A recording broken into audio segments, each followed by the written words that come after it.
1. কারো কাছে কোরবানির পশুর দাম জিজ্ঞেস করবেন না। কোরবানির পশুর কোনো দাম হয় না। আর কেউ পশুর দাম জানতে চাইলে বলুন, আল্লাহ যা সামর্থ্য দিয়েছেন তার মধ্যেই কেনার চেষ্টা করেছি। 2. কোরবানির পশুর দাম ও আকার নিয়ে অসুস্থ প্রতিযোগিতা থেকে বেরিয়ে আসুন। 3. আমি এত টাকা দিয়ে কোরবানি দিলাম, নিজেকে জাহির করার উদ্দেশ্যে এ ধরনের কথা বলা থেকে সম্পূর্ণ বিরত থাকুন। 4. কোরবানির পশু কেনার পর বাজার দর যাচাই করে দামে ঠকে গেছি এ ধরনের আফসোস করবেন না। 5.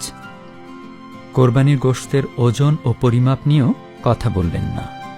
কোরবানির পশু বাস্তবে দেখে ও ভালোভাবে বুঝে কিনুন। অনলাইনে কিনতে গেলে অধিকাংশ ক্ষেত্রেই ঠকার সম্ভাবনা বেশি। কোরবানির গোশত যথাযথভাবে বিতরণ করুন। গোশত সংরক্ষণের উদ্দেশ্যে ফ্রিজ কেনার ভ্রান্ত মানসিকতা পরিহার করুন। খাদ্য উৎসবে মেতে উঠবেন না, খাবারে পরিমিতি বজায় রাখুন।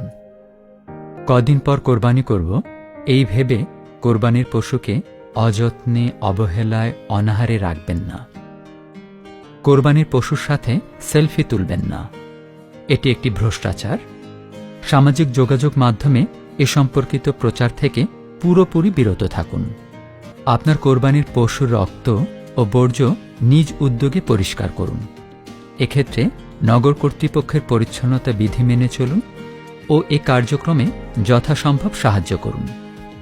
ঈদের ছুটিতে পরিবার, প্রতিবেশী, আত্মীয় ও পরিচিতজনদের আনন্দের সাথে সময় দিন।